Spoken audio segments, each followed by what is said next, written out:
الذی یسری بعبدہ، پاک ہے وہ ذات جو لے گئی اپنے بندے کو راتوں رات مسجد اقصی سے مسجد حرام سے مسجد اقصی تک۔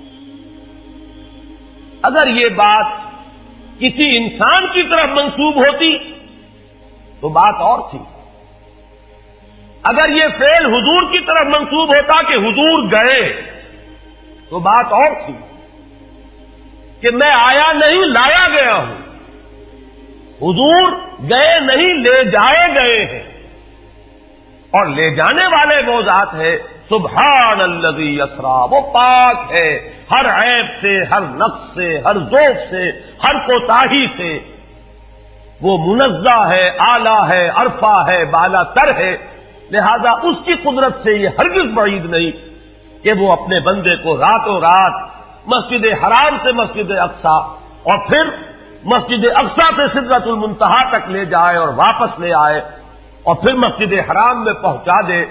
اور بعض روایات میں آتا ہے کہ وضو کا پانی ابھی بہہ رہا تھا اور کنڈی جو ہے حضور کے مکان کی وہ ابھی ہل رہی تھی، معلوم ہوا وقت نہیں گزرا۔ میں کچھ بیان کروں گا، میرے بیان کرنے میں کچھ کمی اور بیشی ہونے کا اندیشہ ہے۔ اگر ہم اتنے خوش قسمت ہیں کہ وہ واقعہ ہمارے پاس ایک مفصل حدیث کی شکل میں موجود، اور حدیث بھی دوسرے یا تیسرے طبقے کی کتابوں کی نہیں، متفق علیہ، جس میں روایتاً جیسا کہ میں نے عرض کیا جس کا پایا تقریباً قرآن کے برابر، اور اس حدیث کے راوی ہیں حضرت مالک ابن صعصعہ رضی اللہ تعالی عنہ۔ ان کے بارے میں ایک بات ہے بڑی اہم، وہ نوٹ کر لیجئے۔ یہ انصاری صحابی ہیں، ان میں سے نہیں ہے کہ جنہیں حدیثیں بیان کرنے کا کوئی زیادہ شوق رہا ہو، یہ غالباً واحد حدیث ہے جو انہوں نے بیان کی، اور انہیں اس سے نہایت شغف تھا، نہایت محبت کے ساتھ انہوں نے اس کو محفوظ کیا تھا، اس کے ایک ایک لفظ کی حفاظت کی تھی۔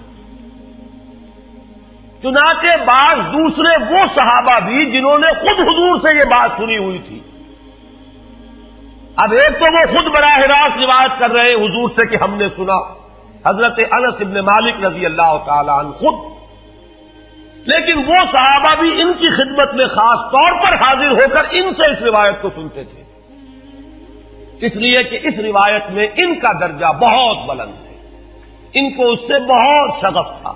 تو صحابہ جو براہ راست حضور سے سن چکے وہ بھی ان کے پاس جا کر خاص طور پر اس حدیث کو سنا کرتے تھے۔ چنانچہ یہ روایت جو متفق علیہ ہے، یہ امام بخاری جو اس کو لائے ہیں عن قتادہ عن انس بن مالک عن مالک بن صعصعہ رضی اللہ تعالی عنہم، حضرت انس بن مالک سے روایت موجود ہے مسلم شریف میں براہ راست ان سے، لیکن یہ اس روایت کو بیان کر رہے ہیں حضرت مالک ابن صعصعہ رضی اللہ تعالی عنہ کے حوالے سے۔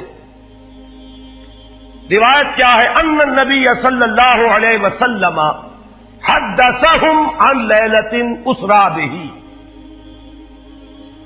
اب دیکھیے یہ مرفوع حدیث ہو گئی، حضرت صعصعہ بیان فرما رہے ہیں کہ نبی اکرم صلی اللہ علیہ وسلم نے خود ہمیں سنایا، وہ حالات و واقعات سنائے جو اس رات کو پیش آئے جس رات کے انہیں لے جایا گیا۔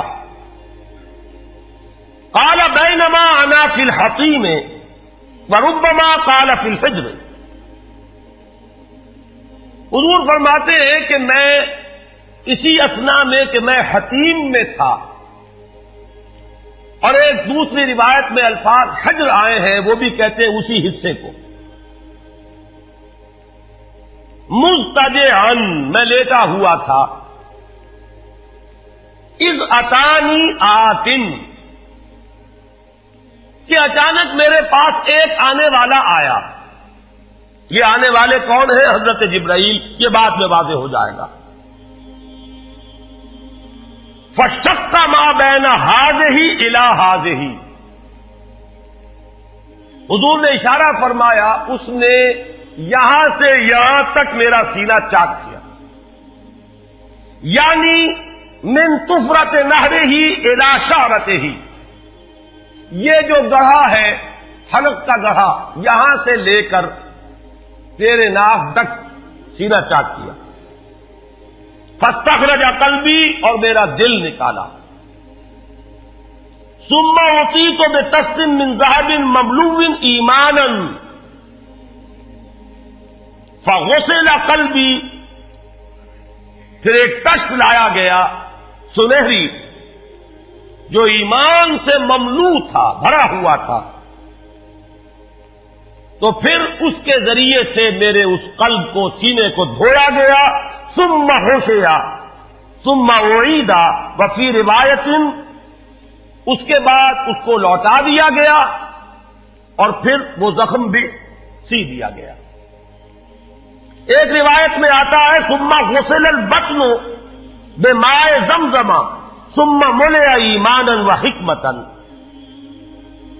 اسی طریقے سے پورے پیٹ کو بھی صاف کیا گیا مائے زمزم سے، اور اس میں بھی ایمان اور حکمت بھر دیے گئے۔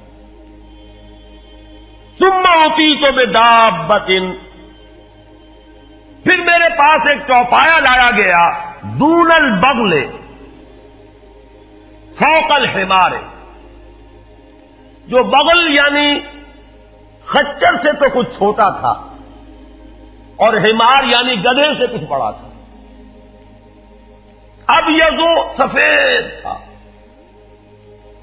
یقال له البراق، جس کا نام براق ہے، وَيَدَعُ خَطْوَهُ عِنْدَ أَقْصَى طَرْفِهِ، اور اس کا ہر قدم اس کی حد نگاہ پر جا کر پڑتا تھا۔ فَعِلْتُ عَلَيْهِ، میں اس پر سوار ہوا، فَانْطَلَقَ بِي جبرائیل، اب یہاں نام آ گیا، وہ آنے والے کون تھے؟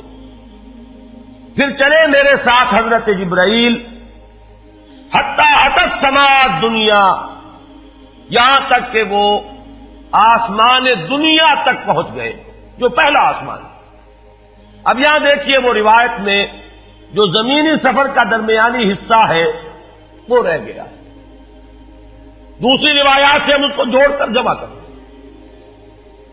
کہ پہلا زمینی سفر ہے، مسجد اقصیٰ تک پہنچے ہیں، وہاں جا کر روایت میں آتا ہے میں نے وہی اپنے اس خچر کو باندھا، براق کو، جہاں انبیاء باندھا کرتے تھے، اور پھر وہاں میں نے نماز ادا کی، بہت سے لوگ جمع ہوئے، میں منتظر تھا کہ کون نماز پڑھائے گا، کہ جبرائیل نے میرا ہاتھ پکڑ کر مجھے آگے کیا، میں نے نماز پڑھائی، اور پھر جبرائیل نے مجھے بتایا کہ یہ تمام انبیاء تھے جو اس دنیا میں مبعوث ہوئے ہیں، اور آج آپ نے ان سب کی امامت کی۔ یہاں سے پھر شروع ہوا ہے وہ دوسرا سفر، لیکن جب پہلے آسمان تک پہنچے، فاستفتح، انہوں نے دستک دی، کھلوانا چاہا، قیل من ھذا، پوچھا گیا کون ہے؟ قال جبرائیل، انہوں نے جواب دیا جبرائیل۔ قیل ومن معک، پوچھا گیا کہ آپ کے ساتھ کون ہے؟ دیکھیے یہاں ذہن میں رکھیے گا، اس امکان کو کوئی شخص مسترد نہیں کر سکتا کہ ان ملائکہ کے علم میں ہو، لیکن پھر بھی پوچھ رہے ہیں، قانون قانون ہے، دروازے پر دستک دینی ہوگی، آئیڈینٹی ڈسکلوز کرنی ہوگی، چاہے علم میں ہو۔ جج جو ہے وہ اپنے علم کی بنیاد پر فیصلہ کبھی نہیں دے گا، وہ تو مقدمے کی سماعت ہوگی، شہادتوں کی بنیاد پر فیصلہ ہوگا۔ ذاتی علم کی بنیاد پر کرنا ہے تو وہ خود کسی اور عدالت میں اس مقدمے کو منتقل کرے اور وہاں گواہ کی حیثیت سے پیش ہو، تو قانون قانون ہے۔ پوچھا گیا آپ کے ساتھ کون ہے؟ قال محمد صلی اللہ علیہ وسلم۔ قیل وقد ارسل الیہ، پوچھا گیا کیا انہیں بلایا گیا ہے؟ قال نعم، انہوں نے فرمایا ہاں۔ قیل مرحبا بہ فنعم المجیء، جا ففتح فلما خلصت، اس کے بعد کہا گیا مرحبا ان کے لیے، تہنیت ہے، مبارکباد ہے، خوش آمدید ہے، کیا ہی اچھے ہیں وہ جو لائے گئے ہیں۔ پھر وہ سمائے دنیا جو ہے اس کا دروازہ کھولا گیا، میں اس میں داخل ہوا، فیضا فیہا آدم، میں نے دیکھا وہاں حضرت آدم تشریف فرما ہے۔ فقال ھذا ابوک، جبرائیل نے کہا یہ آپ کے جد امجد ہیں، فسلم علیہ، ان کو سلام کیجئے، فسلمت علیہ، میں نے انہیں سلام کہا، فرد السلام، انہوں نے سلام کا جواب دیا، ثم قال مرحبا بالابن الصالح والنبی الصالح، خوش آمدید ہے، مرحبا ہے صالح بیٹے اور صالح نبی پر۔ ثم صعد بی، پھر مجھے اور اٹھایا گیا، حتی اتى السماء الثانیہ، یہاں تک کہ جبرائیل پہنچ گئے دوسرے آسمان تک۔ فاستفتح، پھر وہی سوال و جواب ہے، میں اب ترجمہ نہیں کروں گا۔ قیل من ھذا، قال جبرائیل، قیل ومن معک، قال محمد، قیل وقد ارسل الیہ، قال نعم، قیل مرحبا بہ فنعم المجیء جاء ففتح فلما خلصت، جب یہ سارا اس کارروائی کے بعد داخل ہوئے ہیں دوسرے آسمان پر، فَإِذَا يَحْيَىٰ وَعِيسَىٰ وَهُوَ ابْنَا خَالَةٍ، وہاں میں نے دیکھا کہ یحییٰ اور عیسیٰ ہیں اور یہ خالہ زاد بھائی ہیں۔ قَالَ هَٰذَا يَحْيَىٰ وَهَٰذَا عِيسَىٰ فَسَلِّمْ عَلَيْهِمَا فَسَلَّمْتُ فَرَدَّا ثُمَّ قَالَ مَرْحَبًا بِالْأَخِ الصَّالِحِ وَالنَّبِيِّ الصَّالِحِ، انہوں نے بھی کہا خوش آمدید اور مرحبا ایک صالح بھائی اور صالح نبی کو، یہاں نوٹ کیجئے گا، حضرت عیسیٰ اور حضرت یحییٰ یہ بنی اسرائیل میں سے، لہذا حضور کو اپنا بیٹا نہیں کہہ سکتے، بھائی کہہ رہے ہیں۔ آدم جد امجد ہیں، انہوں نے بیٹا کہا ہے، مرحبا بابن الصالح والنبی الصالح، وہ نبی تو ہے، سب کہیں گے نبی، لیکن کوئی بھائی کہے گا، کوئی بیٹا کہے گا، ابراہیم بیٹا کہیں گے، موسیٰ وہ بھائی کہیں گے، جن کی نسل سے آپ نہیں ہیں، وہ جو براہ راست نسل چلی آ رہی ہے اس میں جو ذکر کرے گا وہ بیٹے کے لفظ سے کرے گا۔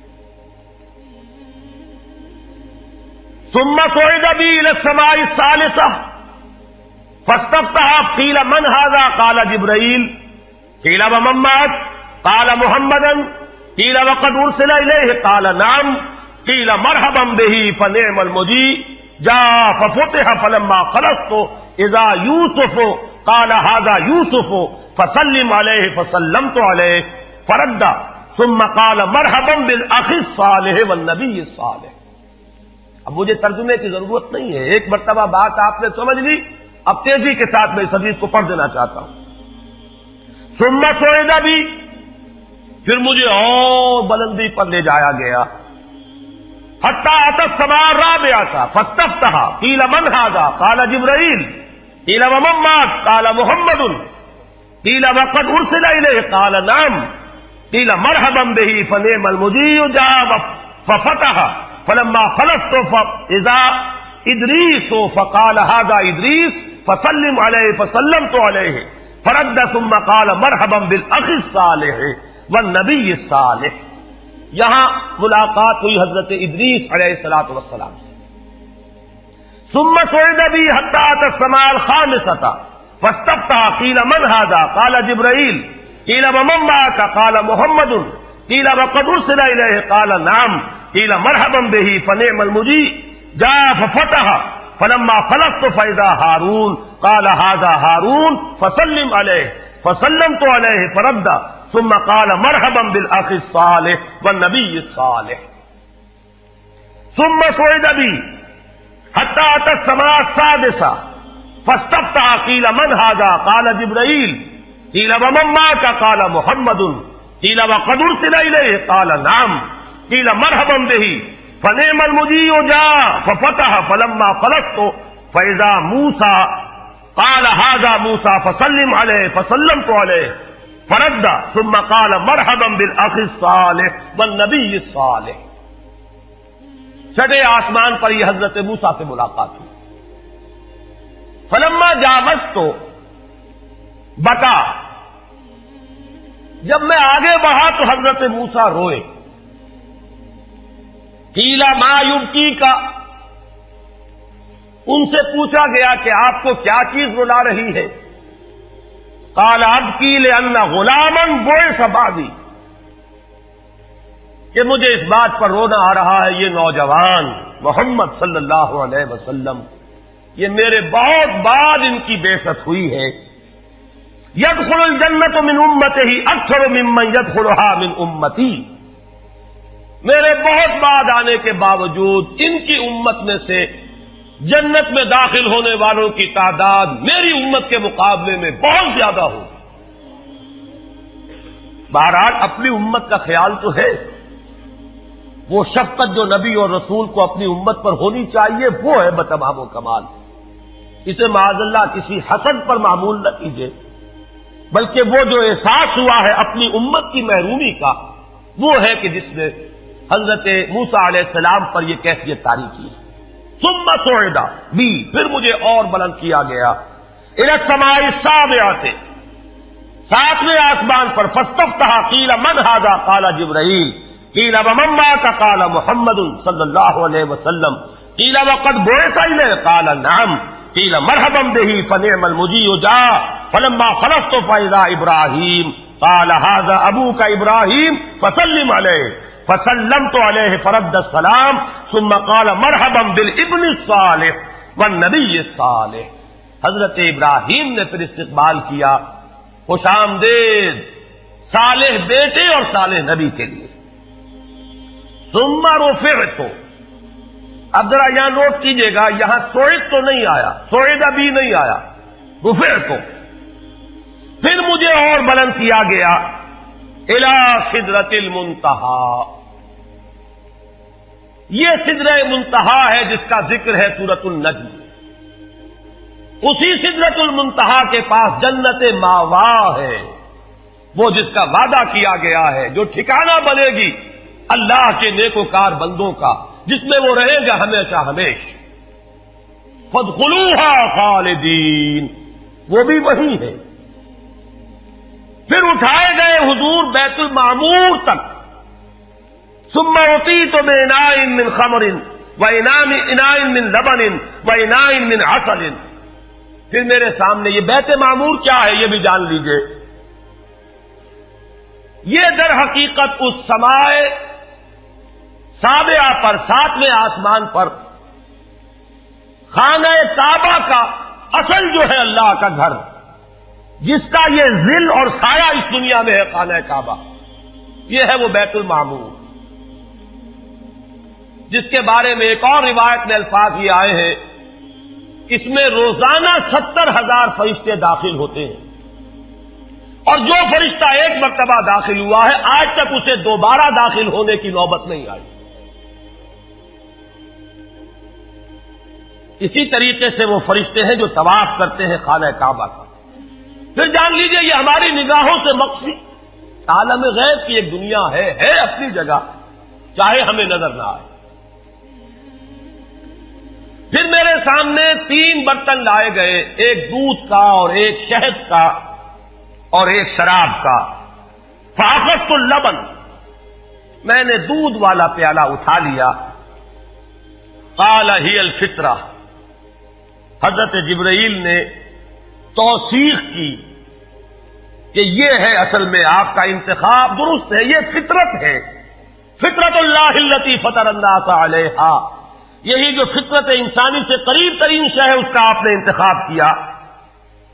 اتت انت علیہا و امتک، اسی فطرت پر اے محمد آپ بھی ہے اور آپ کی امت بھی ہے. ثم فرضت علیہ صلوات 50 کل یوم.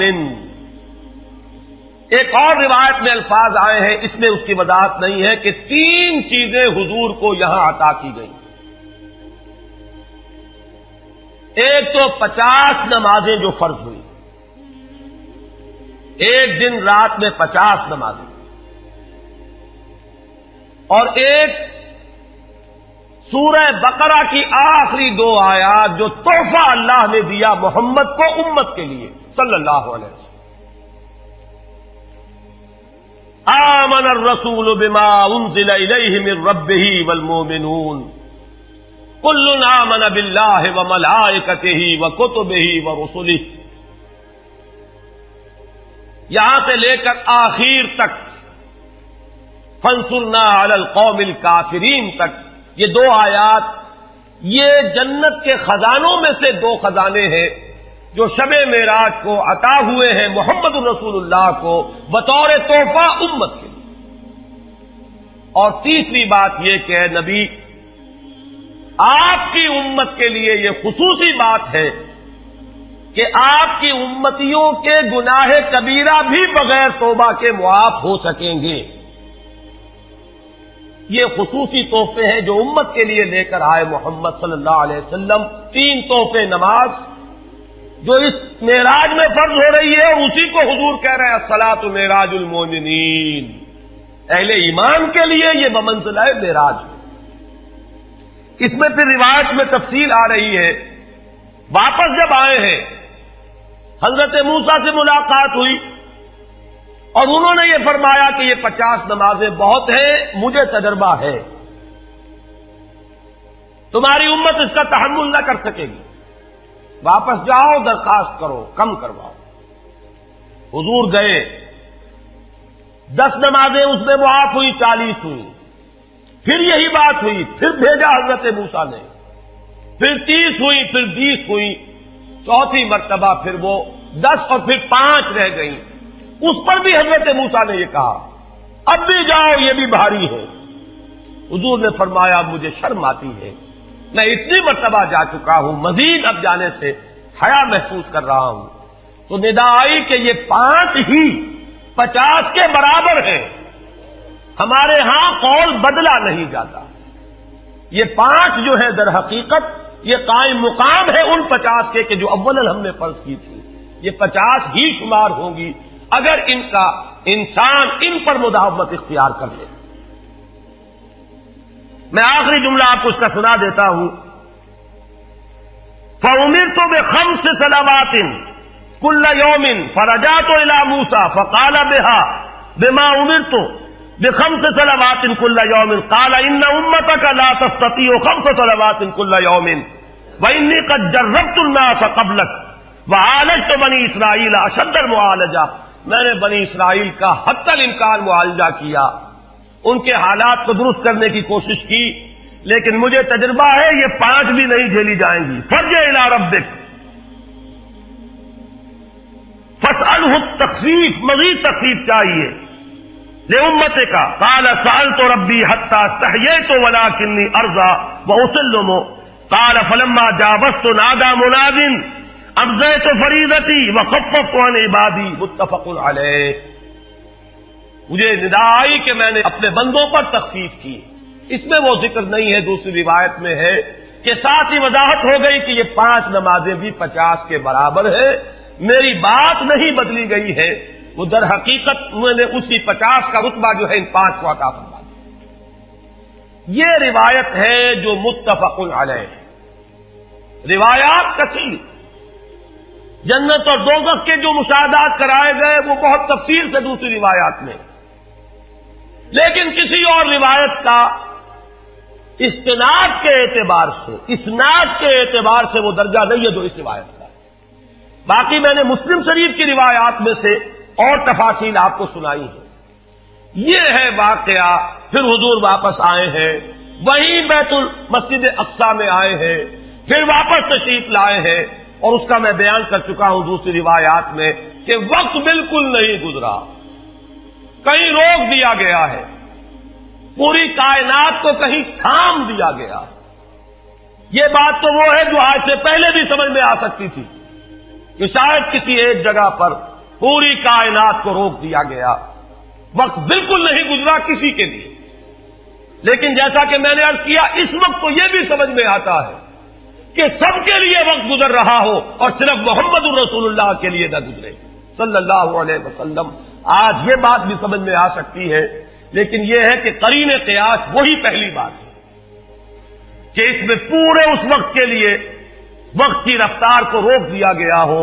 وہ مصرع یاد آ گیا کہ آگے بڑھو یا وقت کی رفتار روک دو.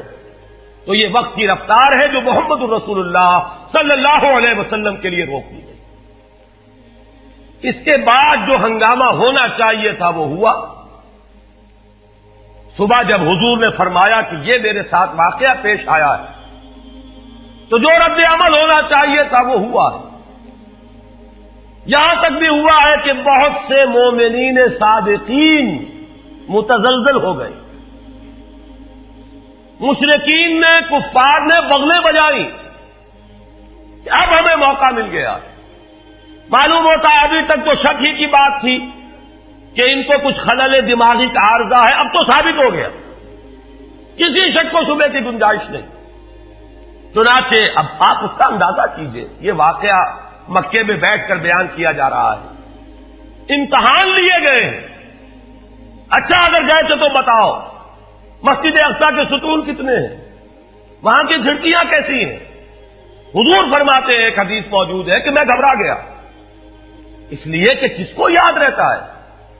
مسجد اقصی میں جا کر حضور ستون تو نہیں گن رہے تھے، لیکن یہ کہ جب پوچھا جا رہا ہے تو مجمع میں تو ہو سکتا ہے کہ تالی پٹ جائے کہ اچانک اللہ تعالی نے میرے سامنے مسجد اقصی کو کر دیا. اب میں دیکھ کر بتا رہا ہوں اور لوگ دنگ ہو رہے ہیں. اب دیکھیے وہ مشاہدہ جو میں نے عرض کیا تھا، مشاہدات بے شمار ہے.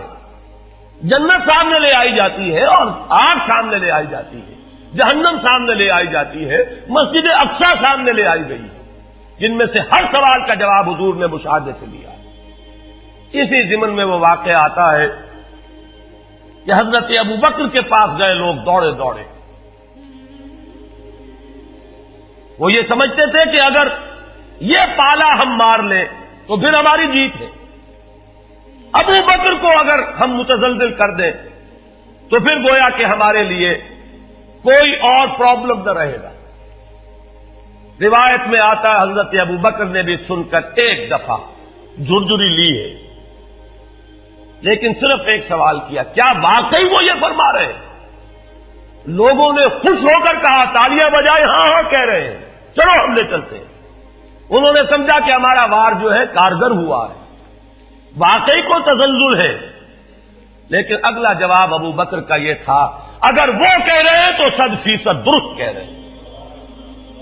میں روزانہ یہ مانتا ہوں کہ فرشتہ آسمان سے ان کے پاس آتا ہے، تو اگر ایک مرتبہ انہیں آسمان پر لے جایا گیا تو یہ کون سی بعید ہے؟ یہ ہے وہ دن کہ جس کے بعد صدیق اکبر شمار ہوئے ہیں ابو بکر صدیق. دین کی بات پھیلانا صدقہ جاریہ ہے. ثواب کی نیت سے ویڈیو کو شیئر ضرور کیجیے. جزاک اللہ.